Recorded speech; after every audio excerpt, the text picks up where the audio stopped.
Okay. Hey, hi, internet. Hi, it's me, UD on YT. Welcome to my YouTube channel. I want to talk about Euphoria. By the way, if you are considering subscribing, consider this first.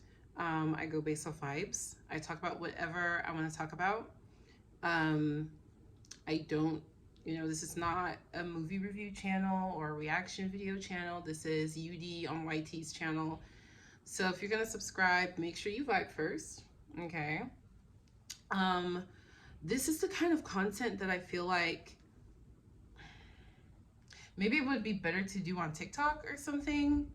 Um, I feel like on YouTube, not many people are gonna see it, but hey, I tend to ramble. I also don't edit my videos, so hence why I need long form content. I do want to talk about Euphoria season 2, my thoughts on the finale. I loved it, except Elliot's song did not need to go on for 5 minutes.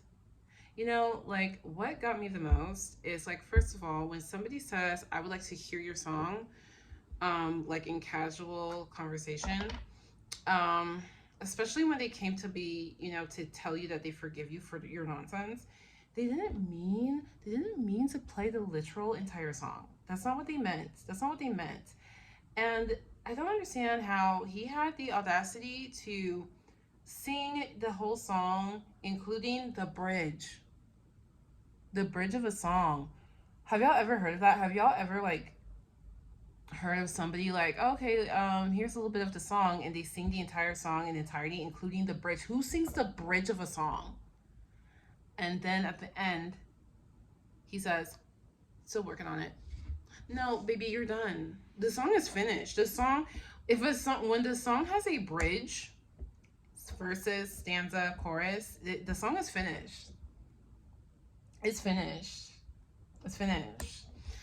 Maybe this was in the boy's contract. I know the boy is he's like a musician, so maybe like that was in the contract. Like like I get to play my new song on Euphoria, but that's not what we wanted. I don't know. Maybe this is gonna hurt his feelings. Like maybe he woke up today and he's like, his feelings are really hurt. Hopefully not. Like hopefully he understands that we didn't watch Euphoria for his music. We're watching Euphoria to see Maddie beat Cassie's ass.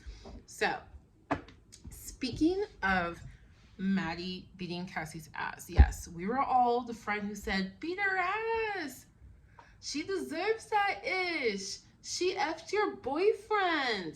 That was all of us, was it not? Now, what I want people to understand is Cassie and Maddie did not make up. They didn't make up. When they stopped fighting, have y'all not been in a fight? You don't even have had to have been in a physical altercation. If you have been very upset with somebody and said and did things in the heat of the moment, especially if there's people intervening, right? Kat was constantly like, no, trying to break them up. By the way, there is no faculty that works at this school, is there? There's no faculty here. This would not, like, was the principal just like eating popcorn? There was no faculty that works at this school, I'm convinced. This is not a real school. Anyway, after you let it all out, and knowing Maddie, she just wanted to see Cassie bleed. When Kat said stop, when Maddie saw that Cassie was bleeding, she was like, okay, fine. This is how you know they didn't make up. Okay, first, in the bathroom, Kat is between them. Cassie's over here. Maddie's over here. Kat is between them. If they made up, there would be no need to have somebody in between them. Kat is in between them to ensure they do not fight again. Number one, that's number one sign they didn't make up. Number two sign they didn't make up. Maddie is soothing her little cut on her foot, which y'all, I'm on Twitter. Y'all are killing me. Like, y'all are like, that's a vibe. She didn't break a single fingernail. This scene with her nails and the rings and the Coke can on her foot, they're like, this is aesthetically pleasing. This is the vibe. I cannot deal with you guys. But if they made up, then Cassie would also have a Coke on her nose, or somebody would have wiped her nose, something. Like, they obviously, the care was not given to Cassie. They did not make up with Cassie. Did y'all think they made up because in that moment they're not fighting, or did y'all think they made up because Cassie said Nate broke up with me, and Maddie said, "Don't worry, this is just the beginning"? Y'all didn't interpret this correctly. Do y'all even know Maddie? Y'all don't know Maddie. Do y'all know Maddie? The look on Maddie's face did not say, "I forgive you." The look on Maddie's face was, "You know what? I kind of wanted to kick your ass some more, but I don't have to. Nate will do the rest of the torturing for me." That is what that meant, okay? Maddie lingered. She wanted to see that soaked in. Did you get it, bitch? Did it soak in? This is the beginning. You thought today was bad. You thought tonight was bad for you. This is the beginning. Your hell is just beginning. She wanted to see that it's soaked in. And when she saw that it's soaked in, she was like, deuces, I'm done. I'm done. Like, Maddie just realized, I don't even have to beat this. I don't have to beat her anymore. I am done. She has no remorse. Our friendship is over.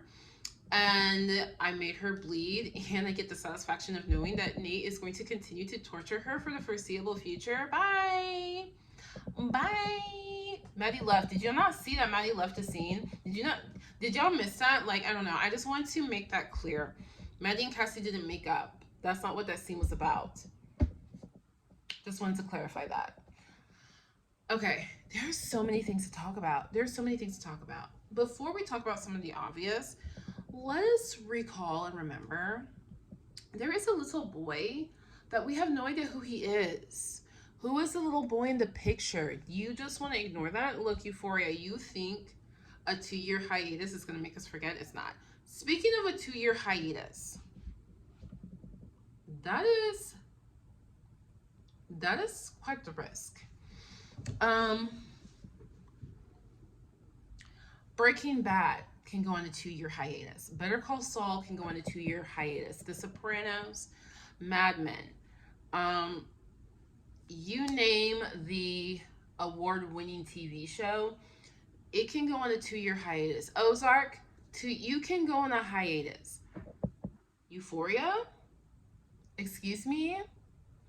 Euphoria, you think you can go on a hiatus? I'm scared for you, Euphoria. Here's why. Unlike those other shows that I mentioned, your target demographic are young people, young adults, teenagers. That is who's watching your show. That is who makes up your fandom. Okay? 2 years is a very long time. 2 years to somebody who's 49 years old. Yeah, I like shows that older people like, okay, whatever. 2 years to a 49-year-old is nothing. Okay, they'll be 51. Okay, whatever. Oh, okay. Maybe they're taking their retirement a little bit more seriously this year. That's all that. I'm not trying to be ageist. Here's the point I'm trying to make.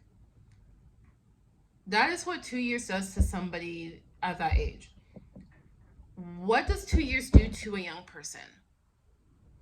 2 years is the difference between approaching the end of your era of playing with dolls and toys. Like, you're kind of still playing with Barbie dolls, but you're like, you're kind of losing interest a little bit, but the Barbie dolls are still in your room. Jump 2 years, you're applying to colleges. You are applying to colleges. What happens 2 years? 2 years for people this age is the difference between I'm single and ready to mingle and, oh my God, I'm having my first kid. 2 years to these young people, that's the difference between, oh my God, I can't believe I ever used to dress like that. I dressed like that, that was so long ago.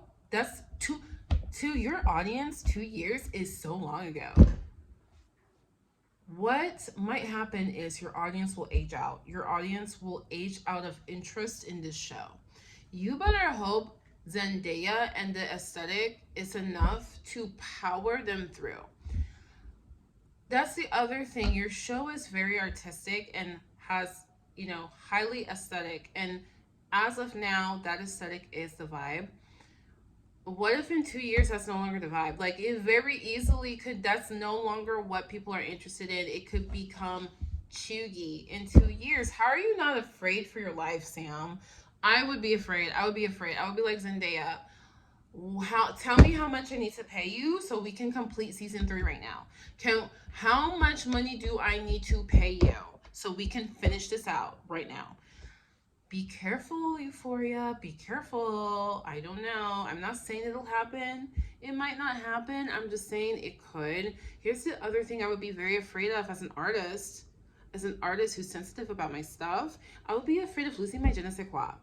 This happens to shows all the time. You go on a break, when you come back, it's complete and utter crap. This happens all the time, okay? The last time it happened that it mattered to me was Arrested Development. I was heartbroken for days. Heartbroken for days. I was like, did you just hire an entirely new writing staff? Heartbroken for days, especially because I don't watch comedies like that. I don't watch comedy shows. What about The Office, including The Office? I don't watch The Office. I will watch a clip. I will watch an episode I will watch. I'm not gonna sit there and watch episodes subsequently in order. I'm not gonna do that. So that one really broke my heart because I found the one. This is the one comedy show ever that I would ever do that with, and they had the audacity to go on break and then come back worse than ever. So Euphoria needs to be careful of that. I would be deathly afraid of that if I was a creator on the show.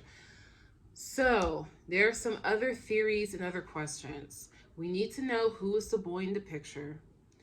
How do you bring this new character by way of a photograph that you zoom? Y'all chose to zoom in on the picture. We didn't zoom in. Y'all zoomed in. And y'all don't want to let us know who's this little boy? It's not somebody who died. If it was somebody who died, it would have been brought up. I mean, I don't know. Maybe it's your nephew. We had to adopt him for a few years. It could be something as basic as that. It could be, he decided to go to boarding school, whatever. But like, give us something, like literally a sentence, a line in passing. Give us something. We need something. We need to know about the boy. We need to know about Lori, okay? Rue really is out here like, whoa, well, yeah, everything's gonna be okay. You owe a human trafficker $10,000. Miss Madame, you owe. No, this is what I think is happening. This is my theory. This is how I reconcile it in my head, and I am very open to having my theory adjusted, right? As long as you're respectful in the comments. If you have seen my comment section for any period of time, I don't play. If your comment is ruining the vibe, I will remove you. I'm not. It doesn't take much. It just takes, like, literally not being rude. Like, that's it. That's all it takes, right? And if you're one of these people who thinks being rude is simply a difference of opinion, like, you think you can be rude to somebody in my comment section, you think I'm not going to see it because you're responding to somebody else's comment. You think I'm not going to see it. I'm not a big channel. I'm a small channel. I see everything. I am not that big. I see your comment and I see that you're trying to drag somebody who left a positive comment in earnest, and you have a difference of opinion, so you think because you different opinion, that means you can be rude to them, and I'm not going to see it. You have another thing coming. I don't like blocking people. I genuinely don't like blocking people. But if you're the kind of person who thinks you can be rude to other people in my comments, being rude to me is one thing. I don't tolerate stupidity, first of all. So, I mean, you can try your luck with that. But if you're going to be rude to other people in my comments, you can have a difference of opinion. Just say your opinion. You don't need to do any kind of ad hominem attack. Or here's the best thing. Here's the thing that I love. Don't you love when people do this? They accuse you of doing something that's a good thing, but in their little bubble of weirdo world, it's considered a bad thing. Okay. Have you ever talked to somebody who thinks university is a scam? Not the type of scam where it's like they take all your money and you don't even get a job. Like, okay, I think that's a valid critique. Now, I'm talking about the people who think university is like a place that you go to brainwash yourself. So like I've heard somebody with my own ears be like, "Oh my gosh, you probably went to university, you Elias. You probably went to college." I'm like, I'm sorry. In the real world, what you said, you think that's an insult in your little like live under a rock, like underground people world, but in the real world, that is a good thing. That like you, if you're going to insult somebody in my comment section, at least like make it funny or good. Anyway, I'm going on a rant. Obviously, that just happened. Obviously, I deleted somebody's comments because that's one thing. You're not going to come for people in my comment section out of nowhere for no reason. Okay, my point is, here's my point. This is just a TV show, okay? Yes, we're getting emotional, we get heated, but this is not actually like real life, right? So there's no need to insult people who have a different theory than you about a TV show. You don't need to be like you must not have been raised with a daddy, because you don't need to, like, there is no need to do low blows. You can say, oh my gosh, you're ridiculous. You can say, like, I kind of think like the people who think Maddie and Cassie made up, I'm like, y'all don't remember what it's like to fight with somebody. You can be like, I question where you're coming from, but you don't need to take it too deep. How many minutes did that disclaimer take? Anyway, let's talk about Lori and my theory. Here we go. Rapid fire. Not going to explain too much because I know what the other theories say. I know some of you really think Elliot has a suitcase. I know some of you really think Rue's mom would give a minor a suitcase of las drogas. Obviously, I disagree. Here's what I think happened. Maybe. I think Rue's mom did not flush the stuff down the toilet because the toilet would be clogged. And what time would you have to do that? When did Jules come over to your house, help your mom find the suitcase, and y'all flush it down the toilet and the toilet is still working, and Rue did not see this? I kind of don't believe that. Here's what I do believe, though. I believe, first of all, that was said just to get Rue to like stop screaming and like stop looking for it. Two, I think Rue's mom gave it to the police. Three, I think that gave them some evidence to go and get Lori, to crack down on Lori. Now, some of you feel that Lori has an in with the cops. Completely plausible. This is very plausible. Okay, if Lori has an in with the cops, that completely messes up my theory, right? Got it. And also my theory is incumbent on Rue's mom giving the police the suitcase of medicines. And I also think it is highly plausible that that didn't happen. It's highly plausible that Rue's mom felt that could get my daughter in even more trouble. I'm not going to do that. So, this is just a theory. Lori is arrested. They crack down on Lori and everybody involved with Lori. Hence, they want that dude to go get Fez to snitch. And when the audio stops playing, the entire SWAT team enters the house. Okay, they came in fully armed, fully loaded. This is just, from what I've seen in life and TV, the police don't come fully armed and loaded unless something is going down. And nothing is going down with these little kids who are dealers. It's not going down with them. It's going down with the big boss. The big boss is Lori. I think they have Lori in custody, and they're trying to do a clean sweep of the entire organization. They are in the midst of taking down Lori's entire pyramid. That's what I think is going on, and that's why I think an entire SWAT team came into the house.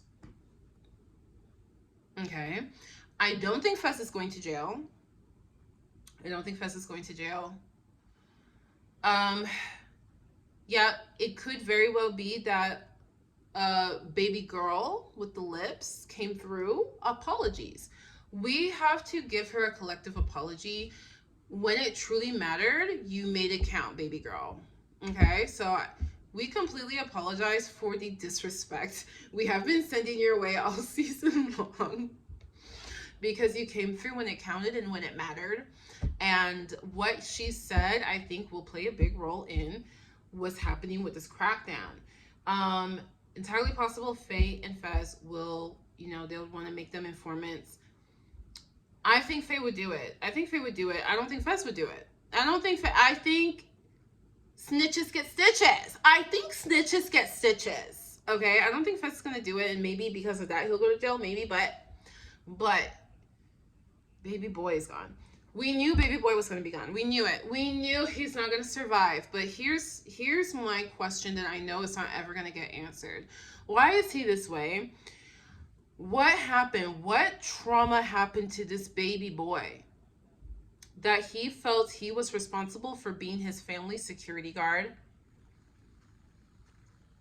I know, it's badass, right? It's badass to see a kid be like, call the damn police. I don't want to see you dial 911. Call the police. I thought you said you was gonna call the police. I said call the police.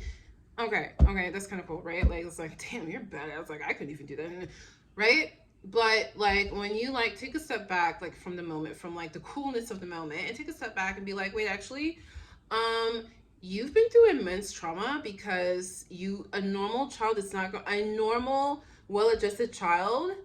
It's not going to be doing this. It's not going to be so used and accustomed to doing this. This is not going to be a normal child's MO.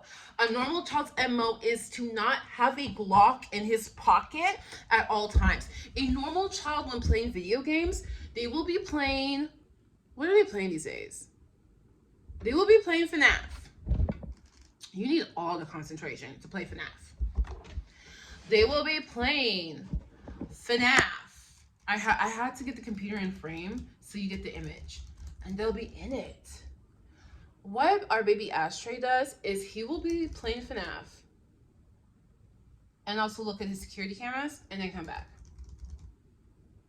Wait, okay, that's just a raccoon. That is not normal for a child.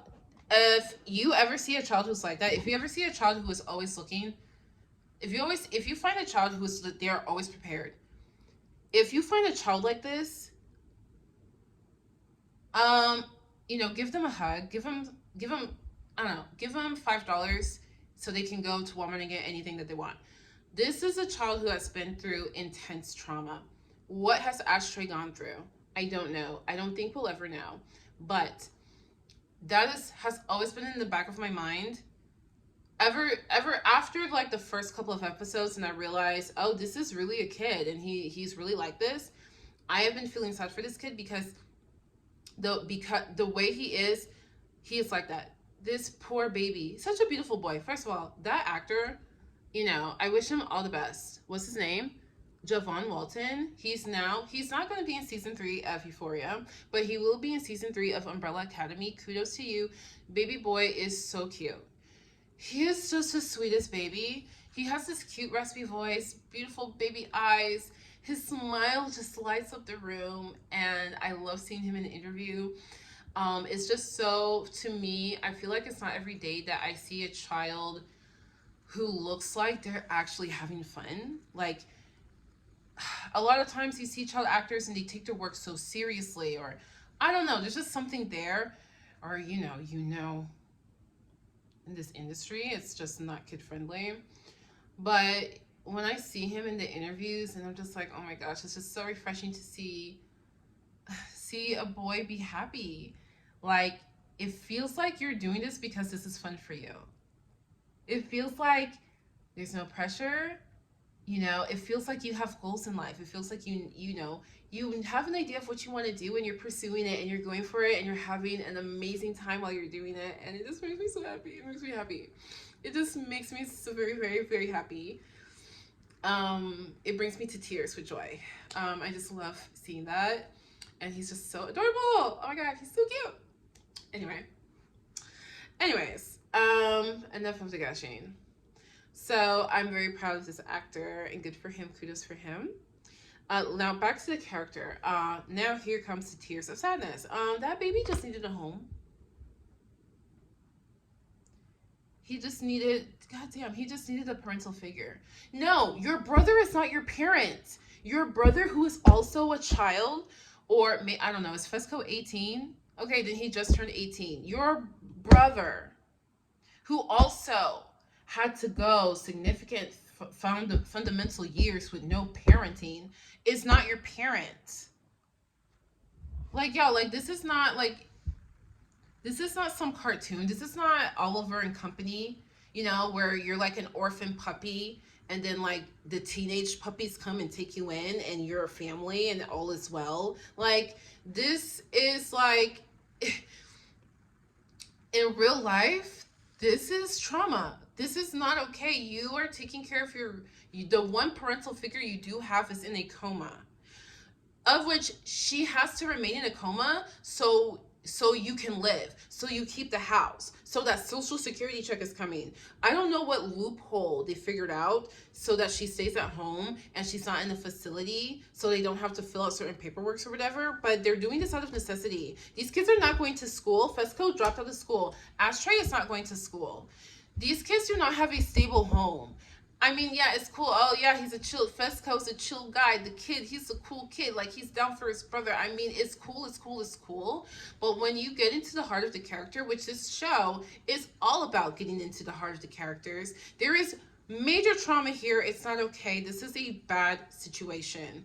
And it's very sad. This boy died because of it. Because he has unresolved trauma, lives in an incredibly unstable household that he sets up what child sets up security cameras and holds a Glock and knife on them at all times? This kid has gone through something intense and accepted it as life. That's what makes it so sad. He accepted it as his life. When a kid chooses to not go to school, it's because they don't believe they have a life outside of this. Fesco does not believe he has a normal life outside of the dealing game. And it's sad that this baby chose to go out this way. Is it even a choice? Whatever happened to him, he became so hardwired that he has to do this. He is driven to do this. He is driven to draw blood for the sake of his family. He's driven. I know some of you are like, stitches get stitches. That's why he put him in the throat. No, it's not because of that. He put him in the throat because this guy is posing a threat to his family. It's more than just snitches get stitches. You are threatening the livelihood and safety of my family. Anybody who does that, this kid is coming for you. This kid with no remorse or second thought is coming for you. Something happened to him that he is hardwired in his brain that he must do that. Do you understand what I'm saying? Something happened that he learned that if you hesitate, you're gone.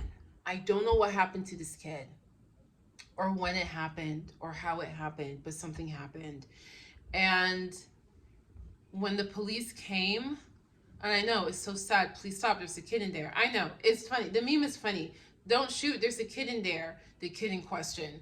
Have you seen that meme? Chucky with all the guns. Chucky? Okay, so it's funny. And, it's a TV show. We can laugh at it. We can make fun of it. But, he chose to go out this way. This is so hardwired in him. And this baby knows you can't mess with police. If you mess with the police, you will not live to see a trial. Police have done more for less. Police have done more for less. Police have done more. The kid got one shot. Police have shot more for less. Okay, the kid knows. Baby boy knows. Baby boy knows. And he is so driven to protect his family that he felt he has to die trying. That was baby boy's existence. That was his life. It would have been and just the thing, like, if he just had a stable a stable home, it doesn't need to be. Listen, I know, it's like a talking point. People are like, oh, single parent households are ruining America. You know, that is the single highest like indicator that you're likely to live a life of crime. I know. People have all this, whatever. Dude, I wish this kid lived in a single parent household. I wish he had a stable home where you feel safe. Like that is basic Maslow hierarchy of needs. You need to live somewhere that you feel safe. You need to live somewhere that you feel like you can adequately sleep at night. Like not sleep with one eye open. You need a place that you feel like the probabilities of something very dramatically bad happening to you here is like the same as getting struck by lightning. Okay, this is what children need first and foremost. And he would be completely different. Like the same trauma, he could have gone through the same trauma that made him this way, but if it happened with an actual safe home, he still would have turned out different. Anyway, RIP to Ashtray. We knew he was gonna go, but you know, I'm glad at least they made it to where it was almost kind of sort of his own decision.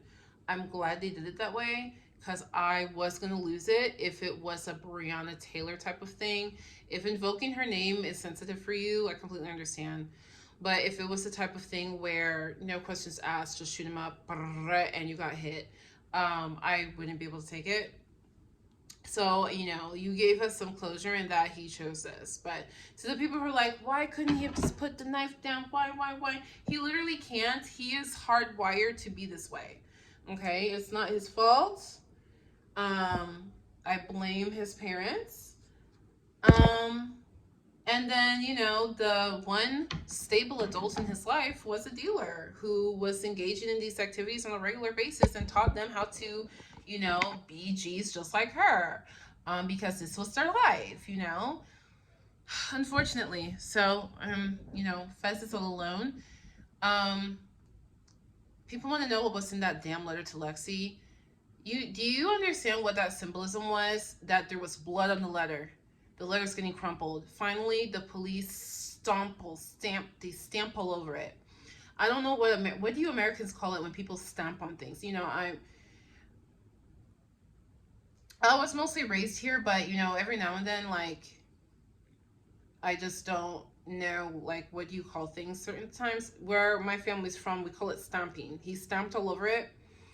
And that symbolizes that it doesn't effing matter anymore. The Fesco's brother is dead. What's in the letter to Lexi literally doesn't matter. Literally, that is finished. Stop. Like, don't think about it anymore. It's over.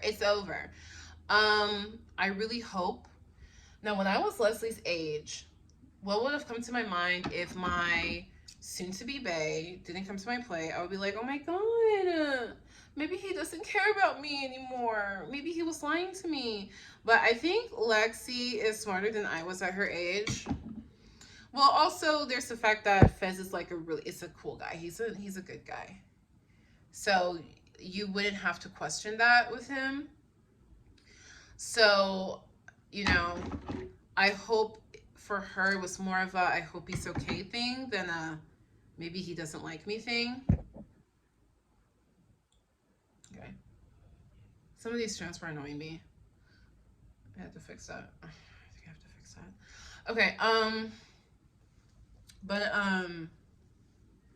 by the way, this is the only, some of you are used to seeing me with like no hair. This is the only hairstyle I have found that my lichen planopilaris can tolerate. If you don't know what that is, Google it.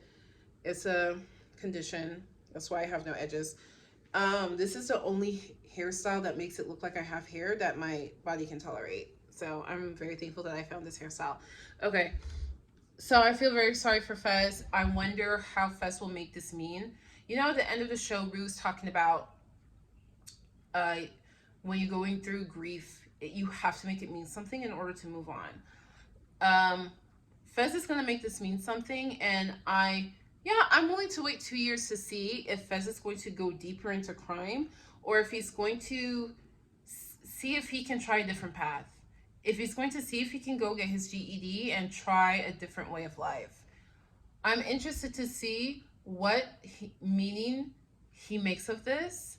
But as for now, like leave Fesco alone about the Lexi thing. Like, the symbolism of stamping on that letter is not important right now, which is sad, right? That relationship was so beautiful and innocent. It was very relatable, right? I'm sure there are teenagers out there somewhere that know how to back it up, hit it from the back, and switch positions in my neck, my back, leg my and my crack. I'm sure there are teenagers out there who do this. In my personal experience, that's not the norm. The norm is you like somebody, you talk to them on the phone for hours, you're wondering, oh my gosh, like, no, is he my boyfriend? Maybe I do want to date him. I don't know. Oh my gosh. You're like, oh my gosh, oh my gosh. You're like, oh my gosh, I'm really glad that we're friends too. And then when the opportunity presents itself, you're acting in a play, there's a school dance, whatever. Hey, so I'm putting on this play and I would really like if you came. Oh yeah, you're putting on the play? Yeah, I could save a special seat just for you. All right, okay, I'll come see you, girl. Okay, that is what, that is the high school experience for me and for a lot of people, okay? That's what is relatable for us. So it was just really sad to see, that was like the last innocent thing about him. Fesco is a kid still. I mean, okay, 18, you're legally an adult. Come on. Even when you turn 18, you still called yourself a kid. Like come on. Fesco's a kid. He never really got to be a kid. Ashtray, definitely. Ashtray, there was like no point in Ashtray's life that he got to just enjoy being a kid. That poor baby. Anyway, that was like the last innocent thing about Fesco. To have a wholesome, normal teenage relationship with, an age mate.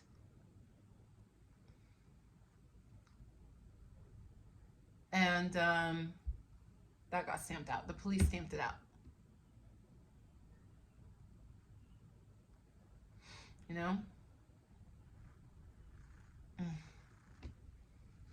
Share your thoughts in the thing in the comments below. So let me also talk about Rue real quick.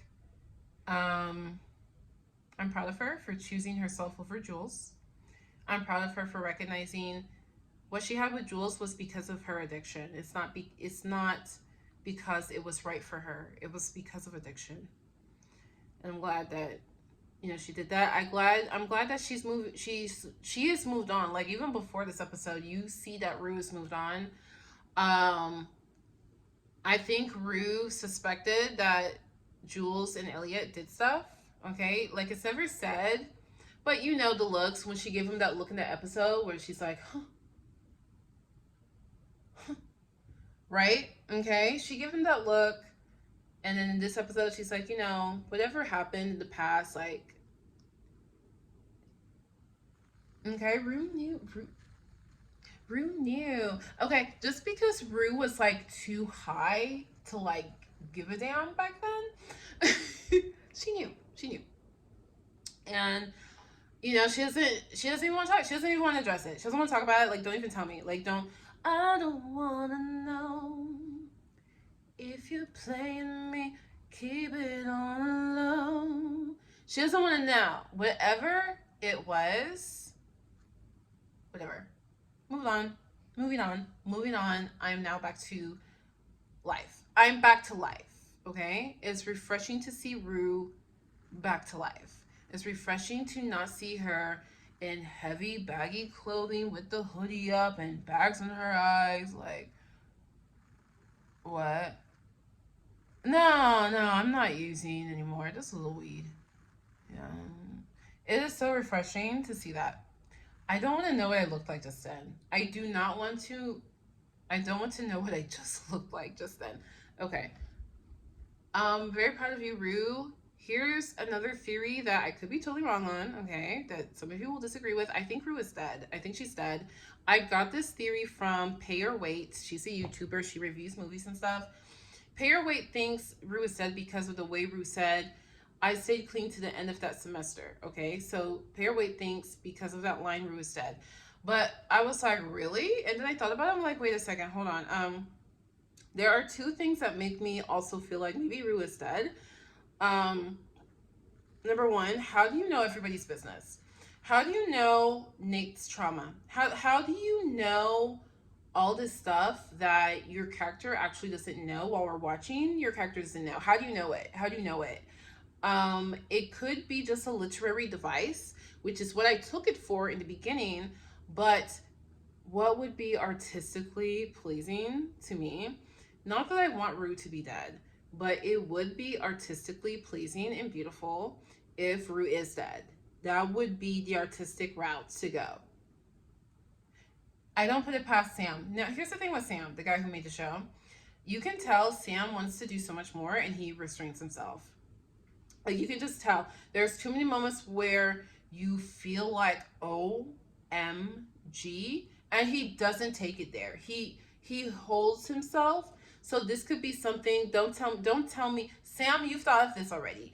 Don't tell me Sam it never crossed his mind. He thought of this. He's thought of this. And he either is going to hold restraint and not do that, or that's what it's been the whole time. And that's what we'll see in season 3. We'll see. So the other thing that makes me think Rue is dead is all the funeral scenes. Yeah, she is still processing the death of her father, but there are so many moments where it goes to a funeral scene or a eulogy scene, and you're wondering, did Rue die? You've had that moment. You've had that moment where it's switching to a certain scene, and you're, for a split second at least, is Rue dead? You thought it. And wouldn't that just be, like, again, artistically beautiful, artistically satisfying for, actually, yeah, she was dead. Like, when you felt that, you were correct. When you felt that, you were correct. Rue is speaking as a ghost at her funeral. You would be, when she climbs into Labyrinth's arms, I'm sorry, I just think this would be aesthetic. This would be artistically beautiful. I don't want Rue to die. I love Rue. She's my favorite character, but this is a theory that I kind of have. I'm not sure. I don't really care about convincing people that it's true because I don't know. But, like, when I think of it in this way, it makes the show even more beautiful to me than what it was. Okay. I know some of you might be like, what is so beautiful about the main character being dead? If you get it, you get it. If you don't, you don't. It's fine. What else happened? What else happened that we want to talk about? Okay. I think Kat is going to disappear. If you're able to make McKay disappear, Kat's going to disappear. We already know. I think Kat's going to disappear. Does somebody have the cast list for season 3? Somebody has the cast list. I need somebody to see if that actress is in the cast. She will be gone. If she's in the cast, she'll be gone by mid-season 3. She'll be gone. I think she's going to be gone. And I don't put it past Sam. Sam has made people disappear before. Okay? I think she's going to be gone. I'm reading all the things about Twitter, all the things about Euphoria on Twitter. I know people are very excited about Ashtray. I do recognize the irony in In the beginning of the season, he said, "That's not a kid. That's my business partner." And now at the end of the season, stop. It's a kid. It's a kid. It's a kid. I know. Just thinking about it makes me sad. It makes me too sad. Let's not think about it. Let's see what else are people saying. What other theories do we have? Uh, okay, there are people who think Kel is not going to jail. Are you kidding me? Okay. Their argument is that Jules said that she was 22 in the video. Okay, that's not enough. That's not enough to vindicate somebody. That's not enough. You need to put into consideration that Jules goes to school with his son, that there's documented evidence of Jules and the son, like, being intimate, like having closeness. If I was a police officer looking at this case, I wouldn't believe you. I wouldn't believe you when you said you had no idea that she was a minor. Your son goes to school with her. Your son is friends with her. To me, as a police, it looks like your son is friends with her. Jules has friends who's also, I would think, are friends with your son. I know, Rue. I know those kids are not actually friends with Nate, but as a police officer, I'm thinking of, like, they're friends, they're classmates, they're mates. They are mates, okay? They're mates. I just wouldn't, that's not enough. That's not enough. Like, you need to prove to me that there's no way that you wouldn't have known she's a minor. Yes, she said she lied on the tape. She lied on the tape, but you really want me to believe that you didn't know your son's friend? This is your son's friend. I don't know. Maybe, like, listen, I think Cal said that he has friends in the police. So, you know what? Maybe he won't go to jail. It won't be because Jules said that she was 22 on the camera. That's not going to be why. It's going to be because he has friends in the police. Because it's not just you're recording people without their consent. It's not just a statutory R. It's also to see corn. The child corn. Okay? What do we want to call it now?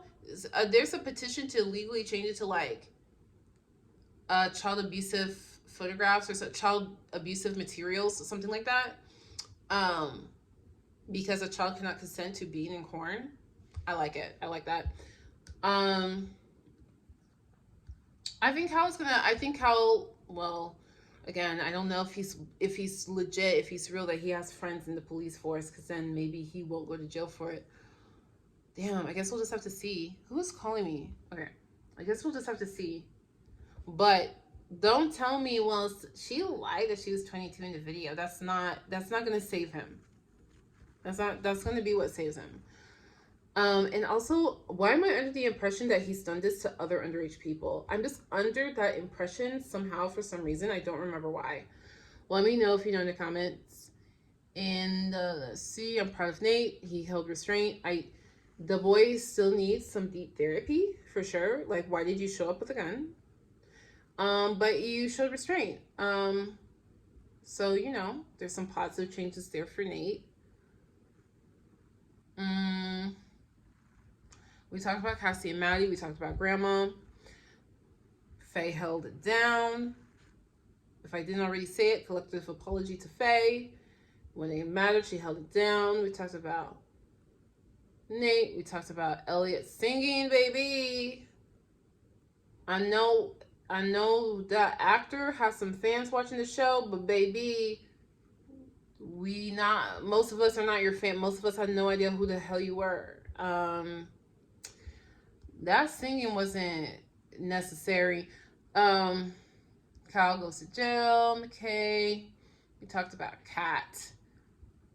We talked about the missing son, the suitcase, and talked about Lori.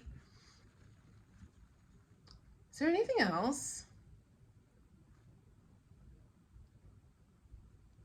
I'm going through Twitter just to see if there's anything else. If you have not seen the Twitter, if you have not been on Twitter, if you have not been on Euphoria Twitter, you need to get on there.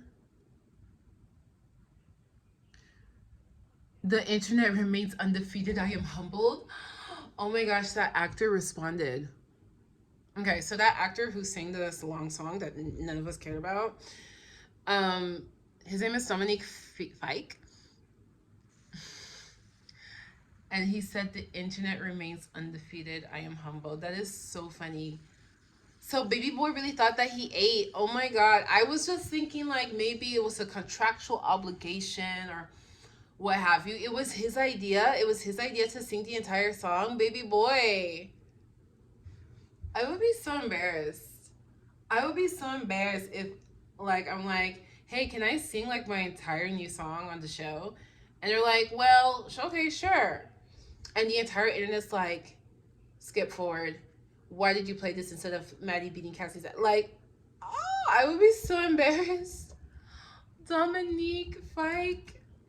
Or is it Fike? Oh my god. Well, you're a trooper, baby boy. You're a trooper.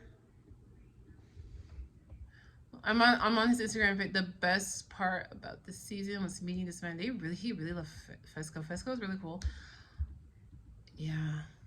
He's like, I'm glad that he has a sense of humor. Because I would be kind of sensitive. I mean, I would also laugh. But also I would feel embarrassed because it was my idea. Like, it's different. It's different if like, well, my record label says we have to. That's different than, nah, trust me, they're gonna love it. Trust me. I would be so embarrassed. Elliot was in that room with Ruby. I love that he has a sense of humor. This is really how I woke up. How did he woke up? He said, this is really how I woke up. I don't have audio on this? Why don't I have audio?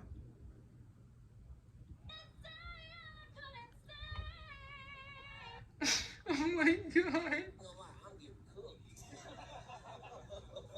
Yes. Didn't say I couldn't sing.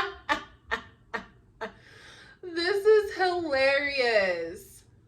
Dominique, I'm glad you have a good sense of humor because real talk, just so you know for the future, in real life and on TV, if anybody ever asks you to play a little bit of what you've been working on, it's not an invitation to play the whole song.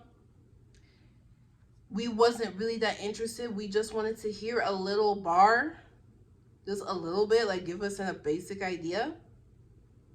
That's it, baby. Okay, and when you have a bridge to the song, the bridge is the last part. Like, I mean, every now and then the bridge is like you were inspired by a bridge of a song or something, but typically the bridge is the last part of the song that you make. The song, if you got a bridge to the song is complete. You finish. You just need to now record it and send it to the record label. Don't say you still working on it, baby. You finished it. You finished it. You sang for 5 minutes, baby. You finished it. And I'm so glad that he took that in stride. That is so funny. That's hilarious to me. Okay. So I think did we cover everything? Did we cover everything? 2024. What show are we going to watch next? Well, I am, Ethan ate that up. I love that in the middle of the play, Ethan gets a round of applause. Like, well deserved. Ethan just played the whole damn. It's just a one-man show, Ethan. I am going to be watching Better Call Saul. No, it's not hot. This is not. Look, what shows do kids watch? My bad. What shows do teenagers watch? I don't know. I watch Euphoria because it's a good show. I watch shows that I think are good. I don't watch shows because it's the trend, right? Otherwise, I would be watching Miss Miracle, Ladybug, or whatever that show is. When they spent 25% of every episode on that speech Rue gave at their dad's funeral. Stop.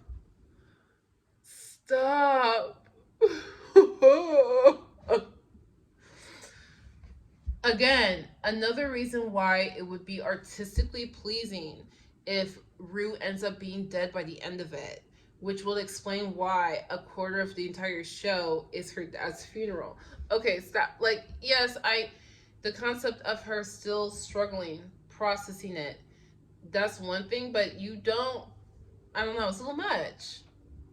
I won't be surprised if Rue is dead at the end of it, and we hear that again, and it's another season. 25% is a funeral, and then you realize, oh, I'm dead. I feel like my tea's gone cold. I'm wondering why, and then Eminem's right, dear Stan. You know, just the other day I heard about this one guy. Oh shit! Come to think of it, it was you. Damn. You just end the show like the show ends is like, damn. That would be artistically pleasing to me. No, because Fez was yelling out to Ashtray. I started tearing up like a baby. He can't put the damn thing. That's what y'all need to understand. Now, Ashtray cannot put the knife down. He cannot put the weapons down. He is hardwired. Something happened to him. He's hardwired. I remember Ali said,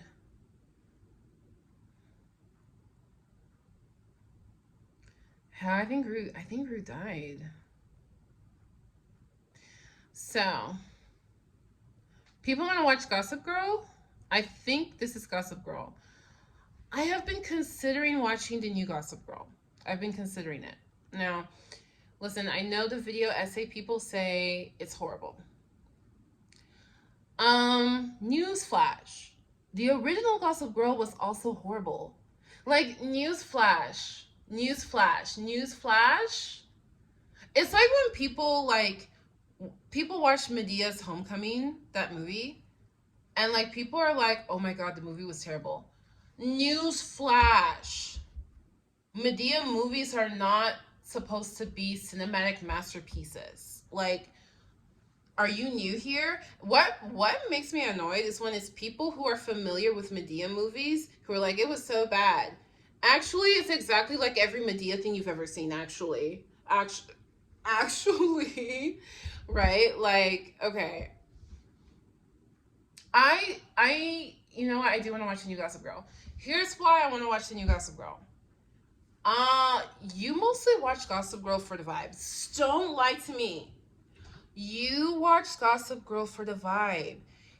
When you first watched it, you said to yourself, this is stupid, but you cannot get over Blair Waldorf's outfit and Serena's purse. You couldn't get over it. You couldn't get over it. You couldn't get over the beautiful people wearing nice clothes. You could not stop.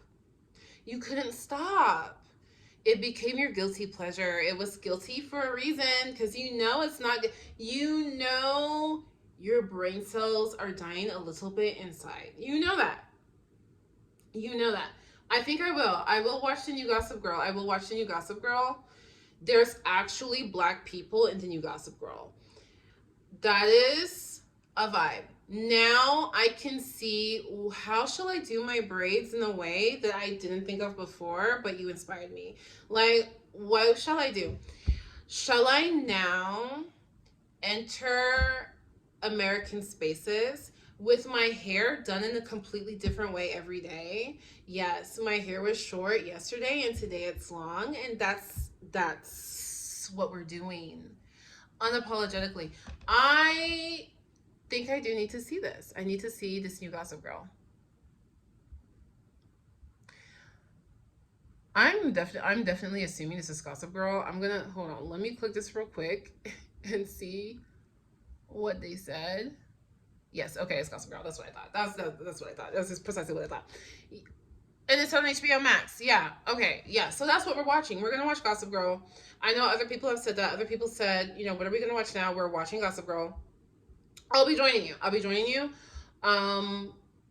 When I tell you the chokehold the original Gossip Girl has had in my life, the original Gossip Girl ended in the most spectacularly, and outrageously stupid way.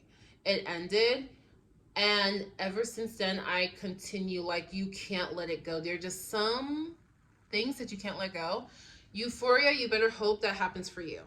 If that happens for Euphoria, if Euphoria has created a fan base and zeitgeist and mood that has a chokehold, then you can get away with taking a 2 year break. You can do it.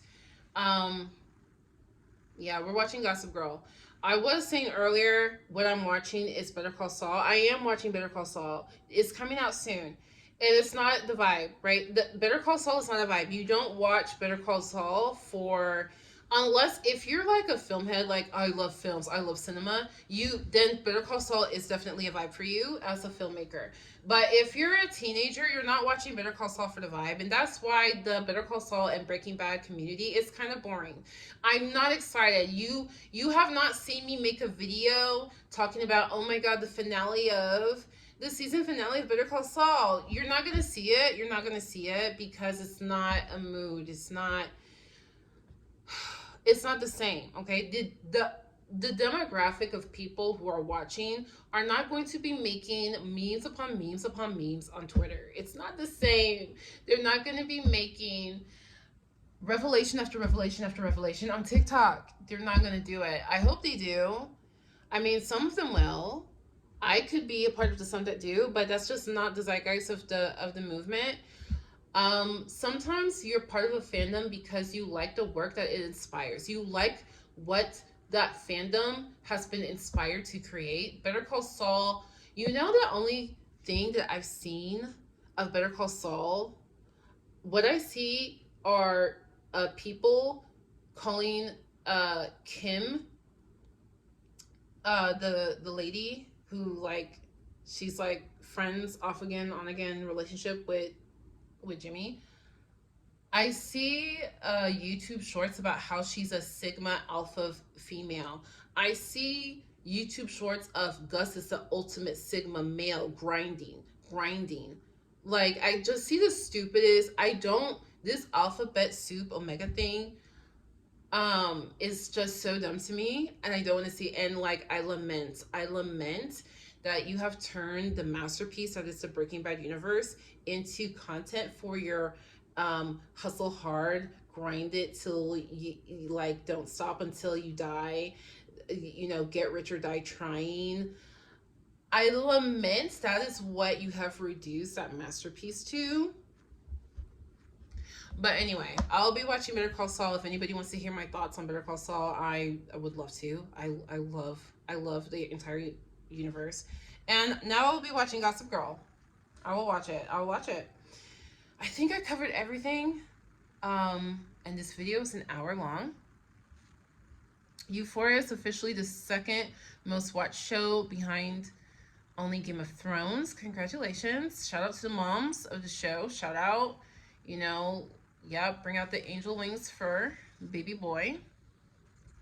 I'm just scrolling, making sure that we didn't miss anything. Oh, one more thing about Maddie's character, because Maddie is leaving it all behind. I know some of you really think that she made up with Cassie. They didn't make up, and Maddie is leaving it all behind. She's leaving Nate behind. She's leaving Cassie behind. She's leaving Euphoria High behind. I don't know where she's going. She's going somewhere. I don't know where she's going. That lady that she babysits for, I am still very sus about her. She got away. This is what I mean when I say Sam makes you think he's going to go there, and then he doesn't go there.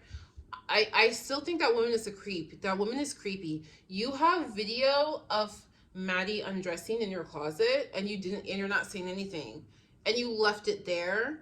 And you know, it's your house. You have the right to have security cameras wherever you want, hidden or seen.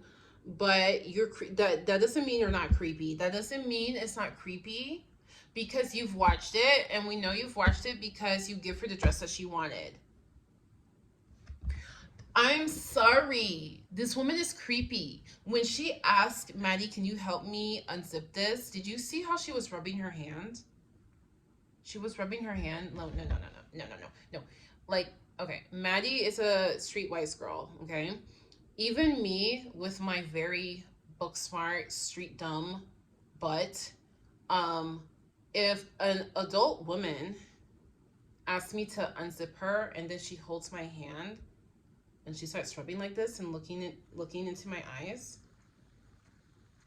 I kind of know what's up. I kind of know.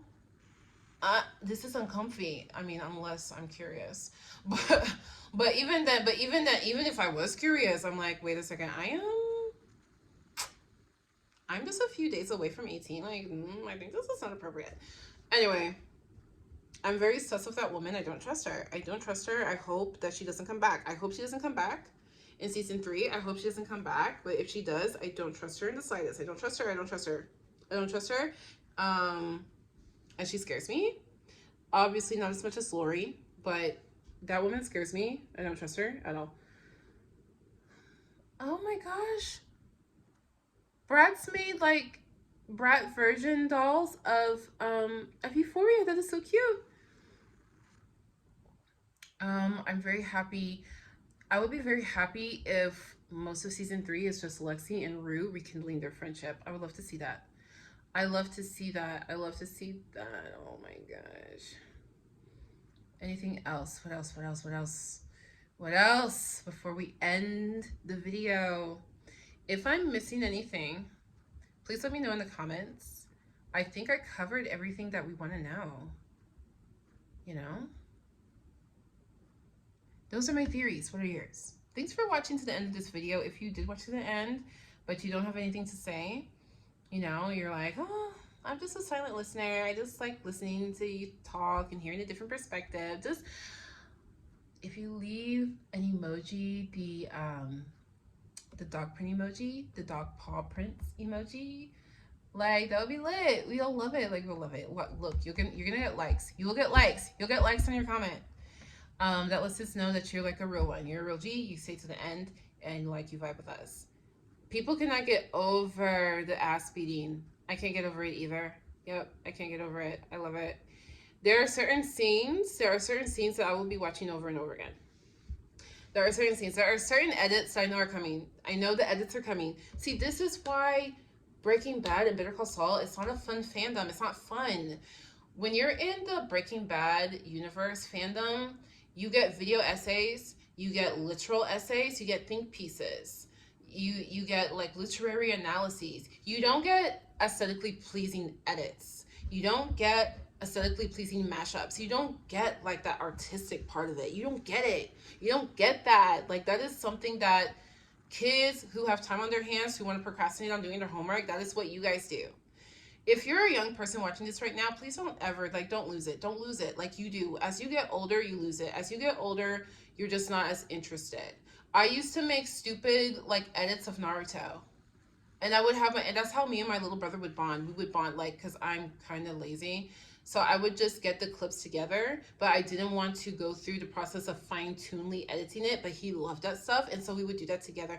Don't lose that. Don't lose that creativity, okay? When you get older, you just have more stuff to deal with. You have more stuff to think about, and you get stressed out, and you just don't have time for that anymore. You just feel like you don't have time for that anymore. And if the longer you can hold on to that like creative like nudge, that like that thing, then like the more youthful you'll feel forever. You will feel like you will turn 40 years old and like and not even blink twice. Like it will, like while people are having midlife crises, you're like, what's the big deal?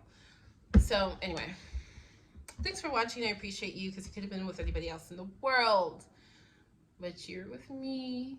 Let me know what you think for real in the comments. Until next time, much love, much luck, peace out.